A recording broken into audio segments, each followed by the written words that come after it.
Kisah wanita paling kejam dan misterius dalam berbagai kisah mitologi. Di dunia ini terdapat banyak sekali kisah mitologi, mulai dari asal mula terbentuknya sebuah bangsa hingga bahkan asal muasal manusia. Semua memiliki kisah mitologinya sendiri-sendiri. Selain itu, kisah mitologi juga biasanya menceritakan tentang makhluk-makhluk mistis dan juga tokoh-tokoh dalam peradaban manusia. Dan dari sekian banyak kisah tersebut, beberapa di antaranya menceritakan tentang wanita-wanita paling misterius sekaligus kejam. Kisah-kisah ini ada dalam berbagai literasi yang tersebar di seluruh dunia. Sebagian kisah ini berhubungan dengan berbagai kitab suci dan cerita tradisional dari berbagai negara yang sayang untuk dilewatkan. Karena itu kali ini kita akan membahas tentang wanita-wanita misterius yang ada di mitologi di dunia. Yang pertama, Salome.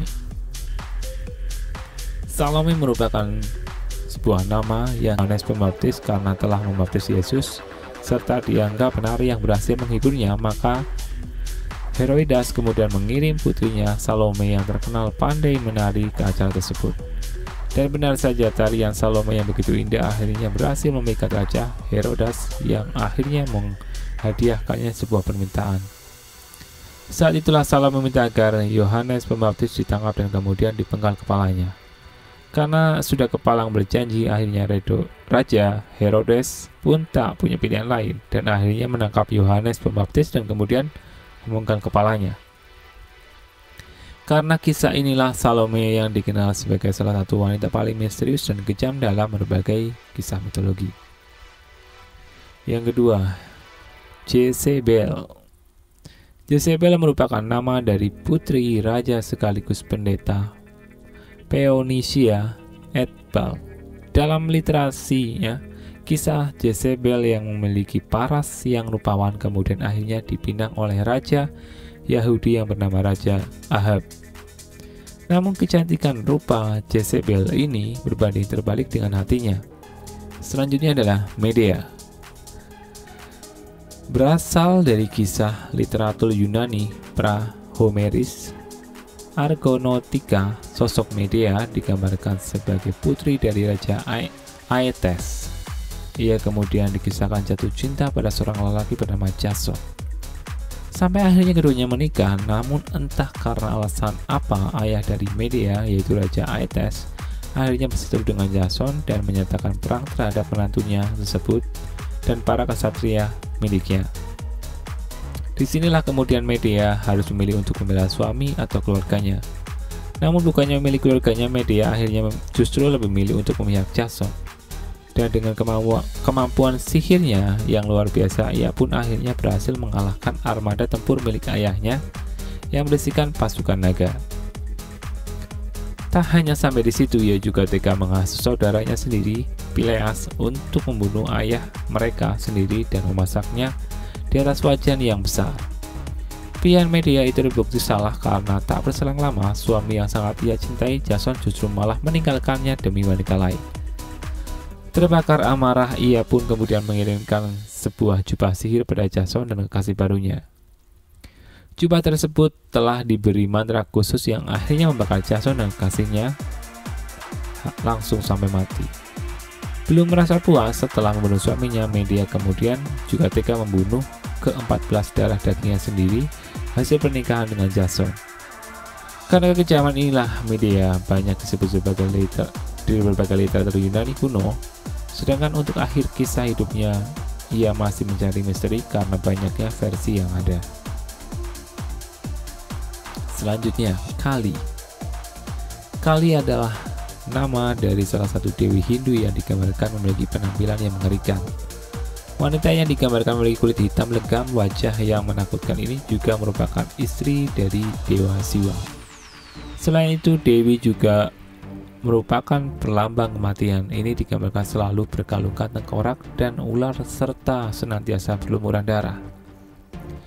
Lidahnya juga selalu menjulur sebagai pertanda bahwa tiada hari tanpa kematian. Dalam agama Hindu, Kali dan suaminya Dewa Siwa merupakan dewa yang bertugas untuk melebur segala makhluk yang sudah tidak layak hidup lagi. Karena itu keduanya sering direpresentasikan sebagai kematian yang selalu lapar. Dengan ke-10 tangannya yang senantiasa memegang berbagai senjata yang akan digunakan untuk menyiksa orang-orang yang telah mati, Kali konon tak akan peduli pada rintihan dan permintaan ampun. Bahkan ketika suaminya Dewa Siwa datang, siksaan ini akan menjadi menggila karena Kali akan memotong tubuh orang yang disiksanya dan menarik dari potongan tubuh bersimbah darah tersebut. Karena keseriusan ini, masyarakat India biasanya akan mengadakan sebuah upacara khusus untuk menghormati Dewi Kali sekaligus meminta keselamatan. Upacara untuk Dewi Kali tersebut disebut bernama Durja Puja. Selanjutnya, Karina. Sosok perempuan kejam dan misterius terakhir muncul dalam kisah literatur Raja Sulaiman. Dalam kisah tersebut, Raja Sulaiman yang sedang melakukan perburuan di gunung pasir tiba-tiba bertemu dengan seorang perempuan cantik yang tak mengenakan pakaian sehelai pun. Perempuan tersebut kemudian bertanya kepada Raja Sulaiman berani berburu di wilayahnya. Wanita ini kemudian bahkan sumbar jika ia akan membinasakan Raja Sulaiman karena berani masuk ke wilayahnya. Sampai di situ ia juga mengatakan tidak akan seorang pun yang bisa mengalahkannya di dunia ini. Mendengar perkataan tersebut, Raja Sulaiman kemudian bertanya, lalu siapa yang bisa mengalahkanmu? Sosok wanita misterius tersebut kemudian menjawab, hanya malaikat yang bisa mengalahkanku. Seketika itu juga Raja Sulaiman kemudian berdoa agar diturunkan malaikat ke bumi. Begitu ada malaikat yang datang, wanita misterius itu pun langsung ketakutan dan berubah ke wujud aslinya. Ternyata dia adalah seorang iblis yang bernama Karina. Karina sendiri dalam berbagai mitologi digambarkan sebagai ibu dari anak-anak yang mati dan merupakan sumber dari wabah dan kemaksiatan. Ia bahkan konon digambarkan dapat memakan anaknya sendiri demi meninggalkan kekuatan sihirnya. Karena itu, ia dikutuk untuk hanya melahirkan anak-anak yang mati di rahimnya sendiri. Karena itu pula, kemunculan sendiri identik dengan peristiwa keguguran. Karena konon, Karina senang mendatangi wanita hamil dan memperhatikan darah dari rahimnya. Dan wanita yang melihat darah itu konon akan mengalami hal yang sama dengan Karina atau mengalami keguguran. Itulah beberapa kisah misterius dan kejam yang ada di berbagai mitologi. Kisah ini dirangkum dari berbagai sumber dengan beberapa persepsi yang berbeda. Beberapa di antara ada yang benar, namun beberapa di antaranya tidak bisa dipastikan. Yang jelas dalam setiap kisah mitologi pasti ada pelajaran yang coba disampaikan dari generasi selanjutnya. Tinggal bagaimana kita menyikapinya. Semoga artikel ini bermanfaat. Terima kasih.